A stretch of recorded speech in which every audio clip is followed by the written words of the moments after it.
Ya, silahkan buka kameranya ya yang sudah bergabung. Siapa bilang nanti aja?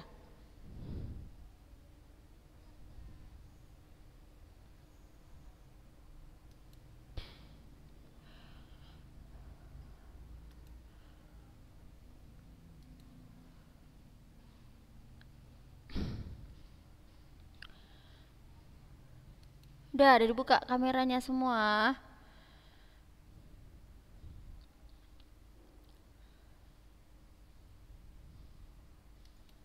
Oke.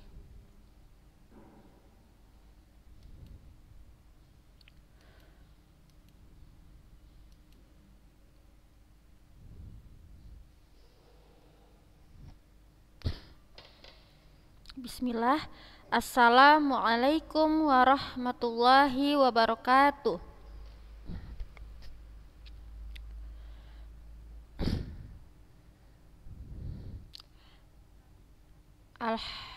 Alhamdulillah. Kok ribut kali tuh? Apa kabar anak-anak ustazah kelas 8A dan B? Alhamdulillah. Iya ya. Alhamdulillah semuanya dalam keadaan sehat walafiat ya. Ya, alhamdulillah puji syukur kita ucapkan kepada Allah Subhanahu wa taala yang mana dengan limpahan rahmat serta karunia darinya kita bisa melanjutkan kembali pembelajaran daring pada hari ini ya. Jadi hari ini kita akan melanjutkan kembali materi bahasa Indonesia kita ya anak-anak ustazah. Nah, jadi minggu lalu kita sudah membahas tentang ini ya. Udah kan anak-anak ustazah kan? Sudah?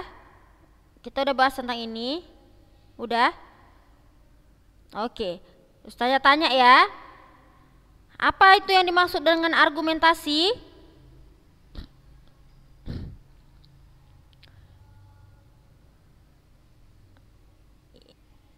Iya, jadi argumentasi kalau ditanya nggak boleh jawabannya hanya pendapat saja.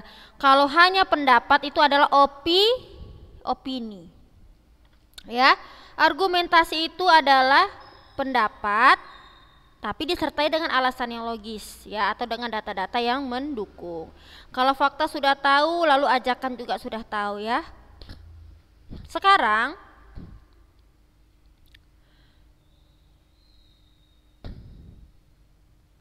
nah, coba siapa yang tahu? Dalam suatu teks persuasif anak-anak ustazah itu sangat memerlukan yang namanya fakta. Menurut anak-anak ustazah sekalian, apa sih fungsi fakta pada teks persuasif?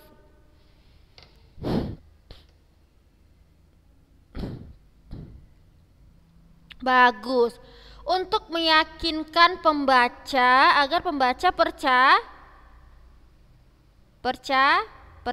Jadi harus ada fakta dalam suatu teks persuasif ya. Oke, sekarang kita masuk pada bagian kedua, ajakan dalam teks persuasif. Nah, jadi anak-anak ustazah, seperti minggu lalu pernah ustazah katakan bahwa anak-anak ustazah persuasif itu dia ada yang tersirat, ada yang tersurat. Ada nggak ustazah katakan seperti itu? Ada. Ada ya. Inilah dia anak-anak ustazah, nanti juga dicatat di buku catatannya ya. Dicatat aja di buku catatan. Di sini adalah ajakan dalam teks persuasif, ada tersurat, ada tersirat. Tersirat maksudnya adalah tersembunyi di balik pernyataan, artinya tidak ada kalimat pendukungnya. Tetapi kalau kita baca itu, kita menganggap itu adalah suatu ajakan gitu ya. Tersurat anak-anak ustazah ya, itu ditandai dengan kata harus, sebaiknya, atau jangan, hindarilah, atau dengan kata-kata seperti ini ya. Kalau ada kata-kata partikel lah akhirnya itu adalah kata persuasif atau kata ajakan. Nah, itu dia. Jadi kalau untuk ini udah paham lah itu semua ya. Tunggu ya, sekarang kita sama-sama Nah, kita baca dulu ini ya. Kita mau menentukan yang mana sih bagian dari persuasif. Coba dulu Arini Salsabila. Baca dulu Arini. Ada Arini. Mana kok kameranya ditutup? Buka kameranya ya anak-anak ustazah ya. Yang bernampak kalian lo. Oh, yang cantik-cantik ini Masya Allah, yang soleha ya kan. Oh, nampak. Arini, baca ya Arini. Oke, baca ini bagian A Arini. Silahkan.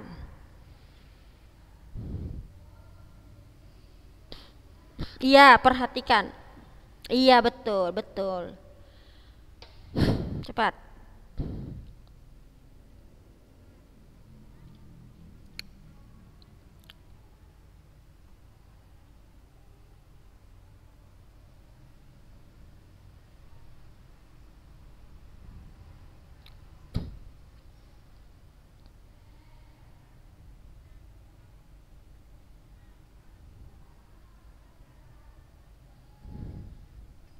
Oke, cukup ya. Sekarang yang B, coba baca dulu si Danisha Naznin.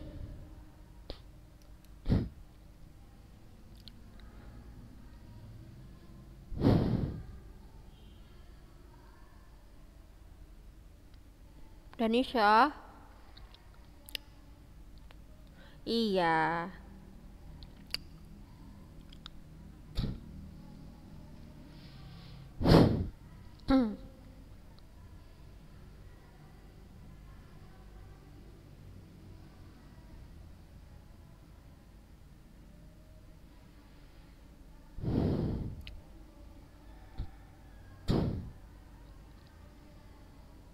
Hmm?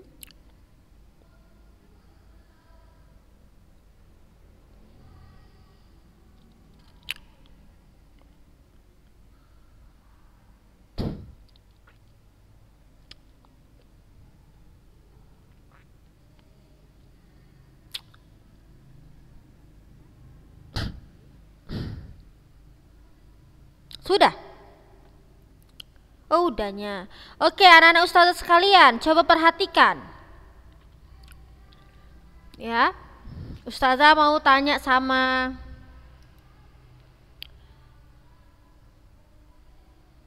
aku ya. Sabrina, mana Sabrina? Sabrina Nurul. Menurut Anti, A sama B, yang mana persuasif? Teks persuasif.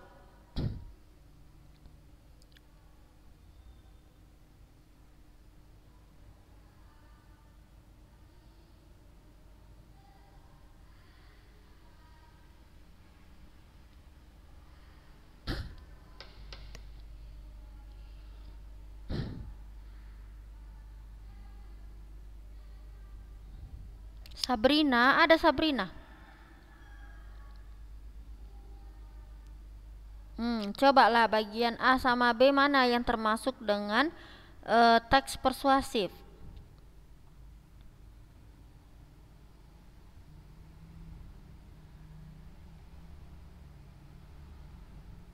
A. Coba Nabila Putri Riani, mana yang teks persuasif di situ?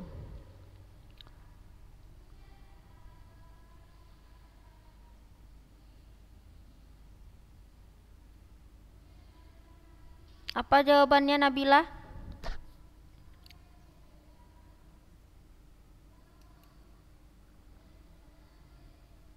A atau B? Ya terserah yang mana, nggak apa-apa. C pun kok ada C. C jawabannya. Coba Nabila. Kan udah tahu kan persuasif itu seperti apa.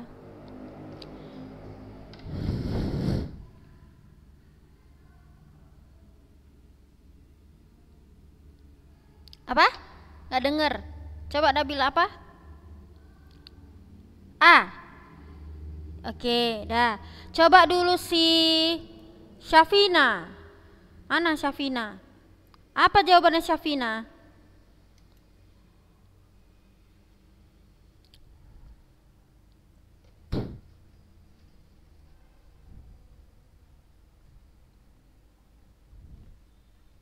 Kayaknya ya. Oke, jadi jawaban yang betul apa? Jawaban yang betul adalah A. Kenapa A? Tentunya sudah ada di sini memang kata tersuratnya harus. Memang di sini dia iya betul mengajak kita untuk apa? Harus bisa menghentikan yang namanya perusakan lingkungan. Penulis mengajak kita seperti itu. Kalau yang B memang dia seperti ada ajakan, tapi dia kayak lebih ke ini ya, lebih mereview. Apa namanya itu? Memberikan ulasan. Apa namanya? Memberikan ulasan tentang produk, barang atau jasa. Ya, dia memberitahu kita, menginformasikan kita bahwasanya ada hotel penginapan sederhana yang harganya murah, ya, yang terjaga kebersihannya, gitu. Ini adalah teks bukan persuasif ya, lebih tepatnya ya, tapi teks apa ya? Eksposisi ya. Iya, seperti teks apa ya namanya ya? Kalau memberitahu kita itu loh. Ya itulah tadi memberitahu informasi eksposisi kalau nggak salah ya. Ya kan? Tapi ini lebih singkatnya gitu. Ini bukan teks persuasif gitu anak-anak ustaz. Jadi ini yang lebih tepat persuasif. Ini lebih kepada kayak memberitahu informasi bahwasanya ada sebuah hotel yang memang harganya sangat murah, terjaga kebersihannya gitu kan, tempatnya juga bagus gitu. Ya, anak-anak ustazah, dapat dipahami sampai di sini? Ya, bisa dipahami ya. Oke. Kita lewati ini, sekarang kita masuk ke ini apa ini? Oh, kalau gagasan nggak perlu lagi kita pelajari karena udah sering. Ini apa lagi nih? Oh, ini.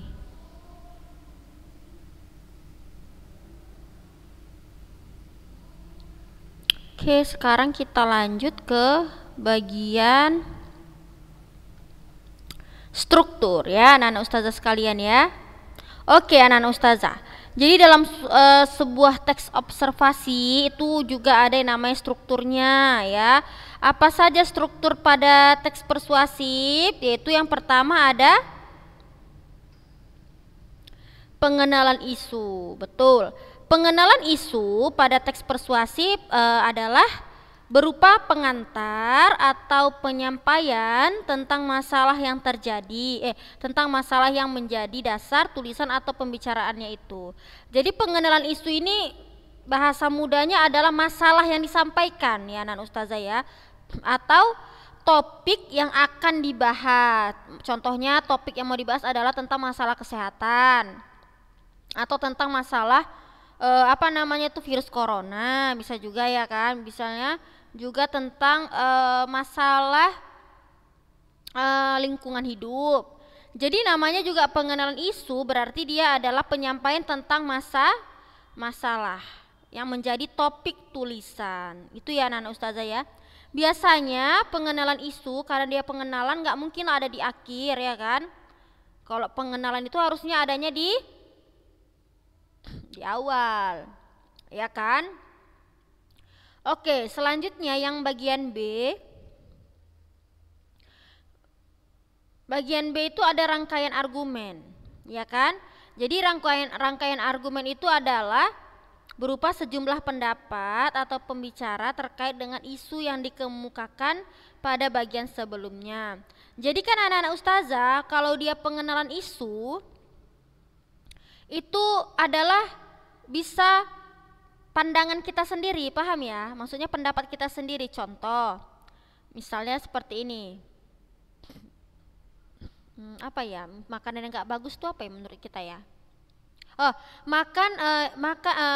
Mengkonsumsi makanan yang terlalu manis tidak baik untuk kesehatan tubuh, misalnya.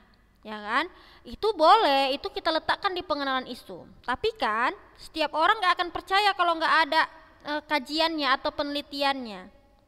Maka bagaimana supaya mereka percaya? Maka kita buatlah yang namanya argumen dari yang tadi kita buat. Tadi kan kita buatnya adalah mengkonsumsi makanan yang manis itu tidak baik untuk kesehatan tubuh, ya. Maka kita buktikan argumennya, ya. Misalnya kita buat pandangan dari tokoh-tokoh ternama, ahli, pengamat seperti itu. Bisa kita ambil sumber-sumbernya dari internet, buku dan lain-lain. Nah, bukti-bukti tersebut kita letakkan di mana, anak-anak ustazah? Di bagian mana bukti-bukti itu? Apa bagian mana? Iya, tengah itu apa? Apa namanya? Bagian apa? Tadi ada pengenalan isu. Rangkaian argumen, ya. Kita letakkan fakta, kita letakkan pandangan ahli, disitulah dia. Lalu yang bagian C ada pernyataan ajakan. Pernyataan ajakan inilah yang terlihat dianya, mana dia yang termasuk teks persuasif, apakah dia termasuk teks persuasif ataukah tidak pada bagian pernyataan ajakan. Jadi pernyataan ajakan ini letaknya di sini bagian sebelum akhir, misalnya paragraf 3 misalnya seperti itu, ya. Contoh, pernyataan ajakan itu adalah inti dari teks persuasi yang di dalamnya dinyatakan dorongan kepada pembaca, pendengar untuk melakukan sesuatu. Nah, tadi kan sudah ada pengenalan isu. Pengenalan isu itu adalah penyampaian masalah, contohnya yang tadi, ya kan, tentang konsumsi makanan yang terlalu manis. Lalu kita buat argumennya dari para ahli kesehatan, misalnya kan, bagaimana sih makanan manis itu ketika kita konsumsi, ya kan, bagaimana efeknya ke tubuh kita, kan gitu. Lalu bagaimana cara kita melarang orang lain supaya mereka atau mengajak orang lain untuk tidak memakan makanan yang terlalu manis terlalu sering, misalnya kan, untuk tidak memakan makanan manis terlalu sering, kan seperti itu. Kita mau ngajak orang-orang nih, berarti kalau kita mau ngajak orang-orang, kita mau buat kalimat persuasif. Berarti di bagian mana itu kalau kita mau ngajak orang-orang? Tulisannya bagian bagus. Iya, bagus, pernyataan ajakan. Ya kita buatlah sebaiknya, ya kan. Kita harus menghindari makanan manis, ya kan, contohnya dengan ini. Atau dengan pernyataan harusnya kita lebih bisa mengatur pola makan kita sehingga tidak terjadi apa yang tidak kita inginkan, misalnya. Atau juga bisa juga persuasifnya secara tersirat gitu, ya. Ya itulah, kalian buat aja pengalaman kalian, bagaimana kalian mengajak orang itu, ya senyaman kalian lah. Itu pakai bahasa sendiri. Karena kalau kita mengajak orang itu kan berbeda-beda, ya. Bahasa yang kita gunakan itu atau cara penyampaiannya pun berbeda-beda. Jadi inti persuasifnya adalah di sini, ya, bagian pernyataan ajakan, ya. Fungsinya untuk mengarahkan dan memperkuat ajakan-ajakan tersebut. Boleh pakai kata sebaiknya, harus, jangan, hindarilah, ya kan? Makanlah, itu boleh. Disinilah dia semuanya. Lalu anak-anak ustazah, yang terakhir ada yang namanya penegasan kembali atau penegasan ulang. Kalau udah penegasan ulang atau kembali, pastilah dia adalah kesimpulan. Berarti dia letaknya di akhir. Apa itu? Yaitu pernyataan-pernyataan sebelumnya yang biasanya ditandai oleh ungkapan-ungkapan seperti demikianlah, dengan demikian, oleh karena itu. Jadi untuk kata kesimpulan anak-anak ustazah, kita harus pakai kata-kata yang seperti ini, demikianlah, dengan demikian, oleh karena itu. Contoh, oleh karena itu kita harus bisa menjaga pola makan kita sehari-hari, dan kita harus memperhatikan kadar gula yang masuk ke dalam tubuh kita, misal seperti itu. Itu namanya penegasan kembali. Nah, inilah dia. Nampak nggak gambarnya di monitor? Nampak, ya kan? Kalau udah pakai kacamata kok nggak nampak, ya kan? Lalu inilah dia anak-anak ustazah, pengenalan isu di awal. Lalu rangkaian argumen, lihat nih ada pendapat-pendapat yang disertai fakta, ya kan? Baru penegasan kembali itu simpulan dan rangkuman. Nanti catat di buku cantik kayak gini. Nanti udah masuk sekolah kita insya Allah saja lihat catatan kalian ya. Catat gini, dibuat kayak gini, nah, lingkar-lingkaran kok bisa diwarnai kan cantik kalian bacanya kayak gitu ya kan. Jadi biar semangat kalian belajar bahasa Indonesia ya kan. Oke, sekarang kita coba cari strukturnya di sini ya sama-sama ya. Boleh ya dibaca dulu ya. Coba yang baca.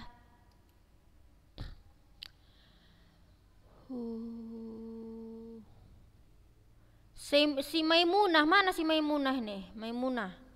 Maimunah, Sabrina, ya namanya. Maimunah, kameranya kok ditutup? Bukalah semua kameranya. Kalian macam mau mandi tutup kamera, heran kali lo liatnya. Nggak nampak di sini orang-orangnya. Maimunah, ada Maimunah? Nggak ada. Maimunah, Sabrina, ada oke. Baca Maimunah, internet dan haki.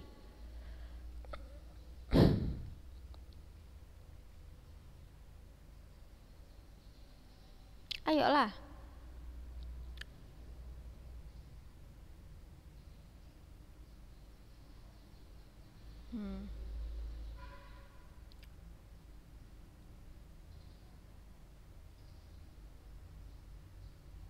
Iya.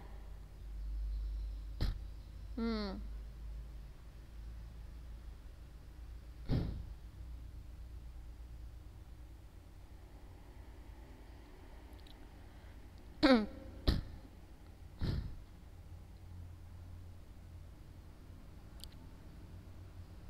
Iya.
Mm-mm.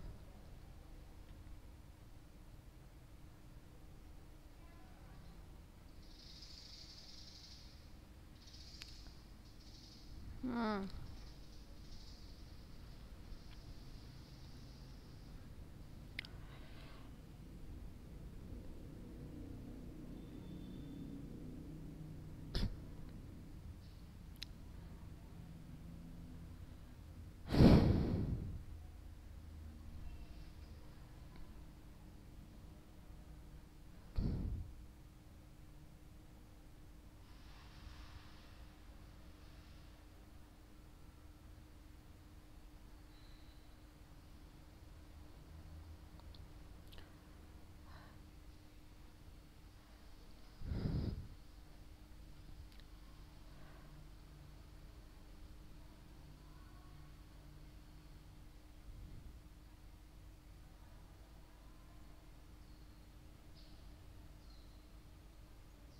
Shh, Sarah.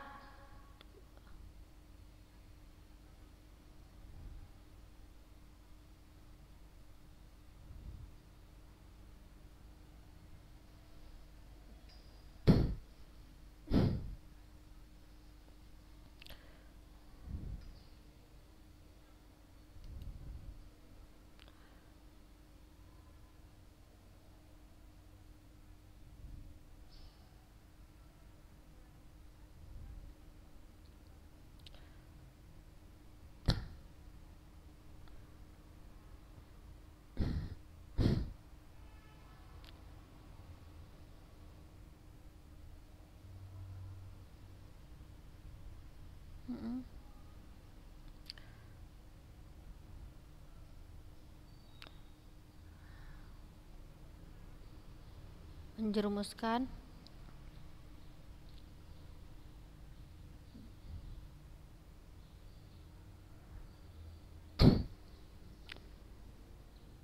Oke, ya. Cukup ya, cukup. Nah, jadi itu tadi contoh dari teks persuasif. Ya. Kalian bisa lihat nggak di paragraf pertama? Mana sih yang masalah dibahas? Ada masalah yang apa? Apa sih masalah yang dibahas pada paragraf pertama atau isu yang akan dibahas? Siapa yang bisa menemukan? Tentang apa? Ya. Ya, betul. Apa maksudnya adalah penulis ya ingin membicarakan tentang betapa pentingnya kita mengetahui ya kan, supaya kita tidak terjumus ke jalan yang salah. Maksudnya kita harus mengetahui tentang kesehatan reproduksi, kan seperti itu kan. Nah, kenapa dia dikatakan isu? Ada orang yang merasa ini tidak penting, pendapat yang seperti ini. Ada orang yang merasa harus penting remaja itu mengetahui tentang kesehatan reproduksi. Maka dari itu si penulis ingin memengaruhi kita ya, memengaruhi para remaja agar lebih memperhatikan hal tersebut. Dia membuat suatu argumen. Apa? Siapa yang bisa menemukan argumen yang terdapat pada teks tersebut? Teks ini. Satu argumen aja.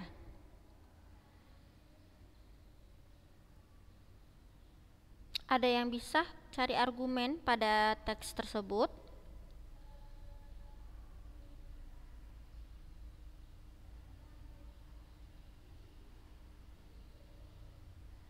Enggak ada. Ada yang tahu nggak di mana letak argumennya? Argumen itu adalah pendapat tapi dia bisa ada data-datanya gitu. Ada data-datanya, ya kan? Emang ada itu terjadi gitu. Coba. Iya. Terus lanjut lagi sampai itu kan? Sampai aborsi ya enggak? Iya. Sampai kata aborsi. Itu pun termasuk argumen karena memang itu terjadi. Itu faktanya. Ya kan gitu. Karena mereka tidak bisa menjaga ya reproduksi mereka sendiri. Nah, apalagi kita perempuan, memang harus kita jaga, itu aset kita, nggak boleh kita permain-mainkan itu kayak gitu, ya kan gitu. Jadi, ini pun anak-anak ustazah ini sudah termasuk argumen. Kenapa? Karena dia menjelaskan singkatan dari haki. Ini argumen gitu, ya. Nih, dari 10 itu salah satunya adalah mendapatkan informasi yang tepat mengenai reproduksi remaja supaya kita bisa tahu dan bisa menentukan pilihan atas diri dan kesehatan reproduksi kita. Ini pun termasuk juga ke dalam argumen. Coba, siapa yang bisa menemukan kalimat persuasif? Banyak kali kan?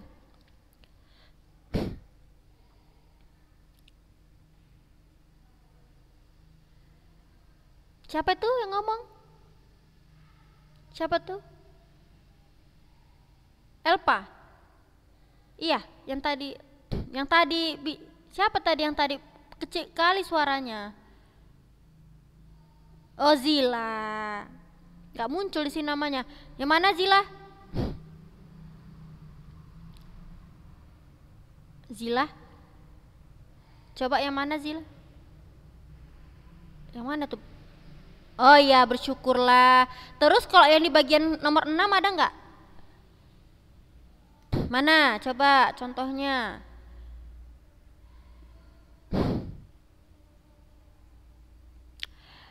Bagus. Oke, anak-anak ustazah paham sampai di sini? Tentang struktur? Iya, berarti struktur ini struktur apa ini berarti? Struktur bagian mana ini berarti?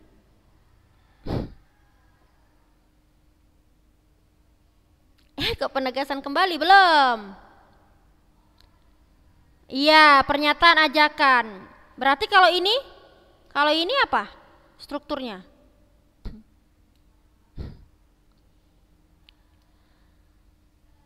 Bagus. Sampai ini rangkaian argumen ya. Oke. Iya, sampai di sini bisa dipahami anak-anak ustazah?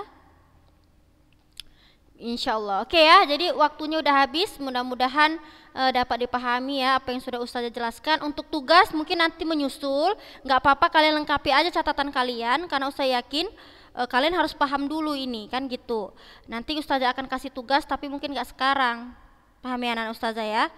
Tugasnya hanya catat aja dulu, fokus aja dulu mencatat. Mencatat yang penting aja. Dengar ya, kalau catatan itu sebenarnya sama ustazah nggak perlu dia yang banyak-banyak kali, tapi dia memang betul gitu kayak ini yang penting-penting. Nah seperti itu ya. Nah jadi untuk anak ustazah semoga dapat dipahami dengan baik. Lebih kurang ustazah mohon maaf ya kan, karena ustazah juga manusia biasa. Jadi ustazah tutup ya pembelajaran kita hari ini. Mudah-mudahan Ananda selalu dalam lindungan Allah Subhanahu wa taala. Sekian dari ustazah. Assalamualaikum warahmatullahi wabarakatuh.